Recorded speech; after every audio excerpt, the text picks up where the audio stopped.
Hello guys, welcome to my log.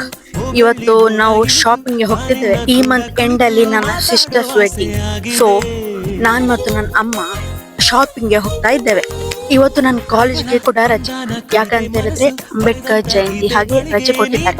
So ಅಮ್ಮ ಕೂಡ ರಜೆ ಮಾಡಿದ್ರು, ಹಾಗೆ ಇವತ್ತೇ ಹೋಗ್ತಾ ಇದ್ದೇವೆ. ಮೊದಲಿಗೆ ನಾವು ಎಲ್ಲಿ ಹೋದ್ವಿ, ಏನ್ ತಕೊಂಡ್ವಿ, ಒನ್ ಬೈ ಒನ್ ಎಲ್ಲ ಎಕ್ಸ್ಪ್ಲೇನ್ ಮಾಡ್ತಾನೆ. ಮೊದ್ಲು ನಾವು ಹೋದದ್ದು ಶರಾರ ತಗೊಳ್ಬೇಕಂತ. ನಂಗೆ ಅಲ್ಲಿ ವಿಡಿಯೋ ಮಾಡ್ಲಿಕ್ಕಂತ ಆಗಿಲ್ಲ. ಶರಾರ ತಗೊಳ್ಬೇಕು ಅಂತ ಒಂದು 3-4 ಶಾಪ್ಗೆ ಹೋದೆ, ಬಟ್ ನಂಗೆ ಎಲ್ಲಿ ಕೂಡ ಸೆಟ್ ಆಗಿಲ್ಲ. ಫೈನಲಿ ಇದೊಂದು ಸಿಕ್ತು. ಒಪ್ಪ, ಶರಾರ ತಕೊಂಡ್ರೆ ಸಾಕ, ಅದಕ್ಕೆ ಮ್ಯಾಚಿಂಗ್ ಇಯರಿಂಗ್, ನೆಕ್ಲೆಸ್ ಎಲ್ಲ ತಗೊಳ್ಳಿಕ್ಕಂತ ಒಂದು ಶಾಪಿಗೆ ಬಂದೆ. ಪಾಪ ಅಣ್ಣ ನಂಗೆ ಬ್ಯಾಂಗಲ್ ತೋರಿಸಲಿಕ್ಕೆ ಸುಸ್ತಾಗಿ ಹೋದ್ರು ಅವರು. Finally matching earring, necklace, bangle ಎಲ್ಲ ತಕೊಂಡೆ. ಸಾರಿಗೆ ಕೂಡ ನಂಗೆ ಇಯರಿಂಗ್, ನೆಕ್ಲೆಸ್, ಸ್ಯಾಂಡಲ್ಸ್ ಎಲ್ಲ ಆಗ್ಬೇಕಿತ್ತು. ಅದಕ್ಕೆಲ್ಲ ತಗೊಂಡು ಇಷ್ಟೆಲ್ಲ ಆಗುವಾಗ ಮಧ್ಯಾಹ್ನ ಆಯ್ತು. ಪರ್ಚೇಸ್ ಇನ್ನೂ ಕೂಡ ಇದೆ, ಬಟ್ ಹೊಟ್ಟೆ ಕೇಳ್ತಿಲ್ಲ. ಸೊ ಊಟಕ್ಕೆ ಅಂತ ಬಂದ್ವಿ. ಮೊನ್ನೆ ನನ್ನ ಅಮ್ಮ ಫ್ಯಾಮಿಲಿ ಮನೆಗೆ ಹೋಗಿರುವಾಗ ಅಲ್ಲಿ ಹೇಳಿದ್ರಂತೆ, ನಿಮ್ ಮಗಳು ವಿಡಿಯೋಸ್ ಎಲ್ಲ ಮಾಡ್ತಾಳೆ, ತುಂಬಾ ಚೆನ್ನಾಗಿರುತ್ತೆ ಅಂತ. ಅದ್ ಹೇಗೆ ನೋಡುದು ಅಂತ ಹೇಳಿಕೊಡ ಅಂತ ಹೇಳಿದ್ರು. ಐ ಥಿಂಕ್ ಇದೇ ಜನರೇಷನ್ ಲಾಸ್ಟ್ ಅಂತ ಅನ್ಸುತ್ತೆ. ಅಮ್ಮನವರು ಇಷ್ಟು ಇನ್ನೋಸೆಂಟ್ ಆಗಿ ನಾವ್ ಅವರಿಗೆ ಹೇಳಿಕೊಡುದು ಫೋನ್ ಹೇಗೆ ಯೂಸ್ ಮಾಡ್ಬೇಕು ಅಂತ. ಐ ಥಿಂಕ್ ಇದೇ ಜನರೇಷನ್ ಲಾಸ್ಟ್ ಅನ್ಸುತ್ತೆ ನನ್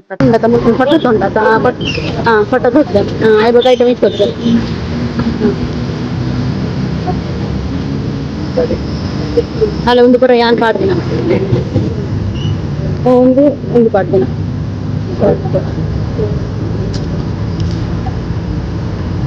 ಗೊತ್ತಂಡ ತಗಡ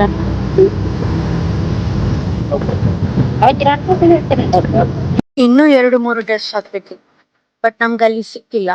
ಎಂತ ಮಾಡುದಂತ ಬಸ್ ಅಲ್ಲಿ ಕುತ್ಕೊಂಡು ಥಿಂಕ್ ಮಾಡ್ತಿರುವಾಗ ಅಮ್ಮ ಹೇಳಿದ್ರು ಅಂಚನಲ್ಲಿ ತಕೊಳ್ಳುವ, ಅಲ್ಲಿ ಕಲೆಕ್ಷನ್ ಒಳ್ಳೇದು ಅಂತ.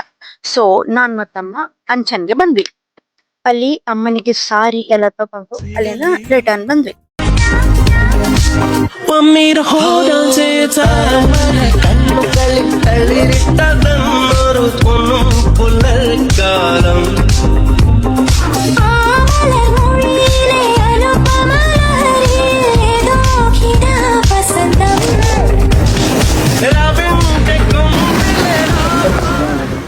ಇಂಥದ್ದೇ ಕಂಟೆಂಟ್ಗೆ ಫಾಲೋ ಮಾಡೋದು ಮರಿಬೇಡಿ. ಓಕೆ ಗೈಸ್, ನೆಕ್ಸ್ಟ್ ಟಾಗಲ್ಲಿ ಸಿಗುವ. ಅಂಟಿಲ್ ದನ್ ಟೇಕ್ ಕೇರ್, ಬಾಯ್ ಬಾಯ್.